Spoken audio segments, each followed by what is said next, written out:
Everybody, welcome to Drug Talk. My name is Garrett Campbell. If this is your first time stopping by this channel, I typically talk about different prescription medications and go over facts that people should know before using these medications.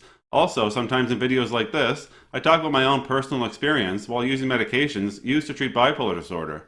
If this sounds like something that might interest you and you want to watch more videos like this in the future, leave a like on the video to let me know and subscribe. In today's video, I'd like to share my experience with an antipsychotic medication known as Zeldox or Ziprasidone. This is a medication that I've been using for about a year and a half now, and I do use it with another medication known as lithium, lithium being the mood stabilizer, and then using Zeldox as an antipsychotic to prevent me from having manic episodes.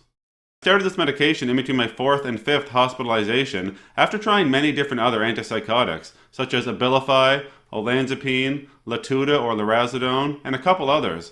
I had to stop using different medications either due to side effects or just because they weren't effective. And I knew they weren't effective because while I was on some of those medications, I had another hospitalization. When I first started this medication, I was only using 20 milligrams once daily. And unfortunately, on that dose, I did have my 5th and final hospitalization. And then actually, I made a video about this medication, and I realized that this medication is supposed to be prescribed as 40 milligrams twice daily for patients who have bipolar disorder. So I let my family doctor know about this, and we changed the dose right away. So now I am currently using 40 milligrams twice daily. I think it worked out really well that we ended up checking that dose and make sure that we had it prescribed correctly before switching, because ever since switching to 40 milligrams twice daily, I haven't had another hospitalization. Now, so obviously this is very good, but I should say that I have also done some other things to help prevent myself from having a manic episode, such as using loxapine as needed if I can't sleep for a couple nights, abstaining from cannabis, which used to be an issue for me in the past, talking with a psychologist, and really being open with friends and family about my illness. I think I can say with a pretty high level of certainty that I never really had any side effects with this medication, which is really good. Now, that would be kind of hard to confirm because I am using, like I said, other medications on a daily basis and some other medications just as needed. So it would be kind of tough to know exactly which side effects are coming from which medication. But again, I don't think I've experienced any side effects, with this medication. One thing that I find hard about this medication, because I use it twice daily, once in the morning and once before bedtime, I find it difficult to follow along with one of the things you're supposed to do, which is to have 300 calories with each dose. This is for better absorption and make the medication work properly. So obviously in the morning, this is a lot easier because I can just have it with breakfast and have a big breakfast. But I'm not always having a lot of food before bedtime. So I will honestly say that I do try my hardest to follow this rule, but I don't do it 100% of the time, which I know I should be doing. But I just, obviously, life gets in the way. Taking medications as prescribed is sometimes difficult, especially when there's things like this, like the food requirement. So like I said, I'm trying my hardest to take it properly, but some nights I do not take it with those 300 calories. Now I'd like to kind of talk about why I think this medication is working so well for me, or why I know that it is working so well for me. So like I said, I do have another antipsychotic known as loxapine, which I use on an as-needed basis if I don't sleep for a couple nights in a row.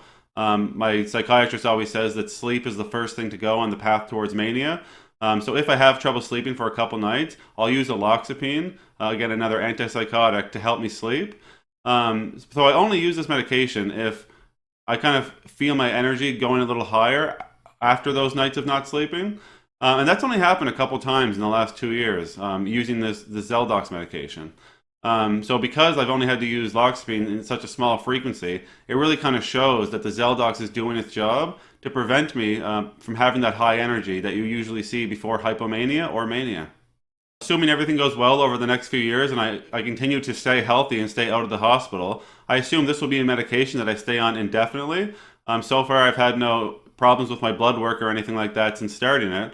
So I do, like I said, intend to stay on it long term if I am able to stay out of the hospital, which I do think I'm going to be able to do now that I have this medication at the proper dose, I have the loxapine, and I know to kind of stay on top of the sleep aspect of bipolar disorder. So I think I'm in a good place to do that. So more than likely, I will be on this medication long term. I don't really have much else to say about this medication. I just kind of wanted to share my experience with this medication so far over the last 2 years. So just to kind of recap, once I got it prescribed at 40 milligrams twice daily, I haven't had any manic episodes since, no hospitalizations. I don't think I have any side effects from the medication. And I think it's working well because I hadn't had to use loxapine on an as-needed basis very frequently since starting this medication, again, at 40 milligrams twice daily. Now, like I said, I did have that one manic episode when I was on 20 milligrams once daily, but I can't really blame the medication for that episode just because I wasn't on the proper dose for bipolar disorder patients. So I do think that now that I'm on the proper dose, it'll be good moving forward. As always, if you'd like to support the channel, remember you can like the videos, share the videos, or most importantly, subscribe to the YouTube channel, and that there's also some links in the description you can check out as well. All right, that's it for today. Take care.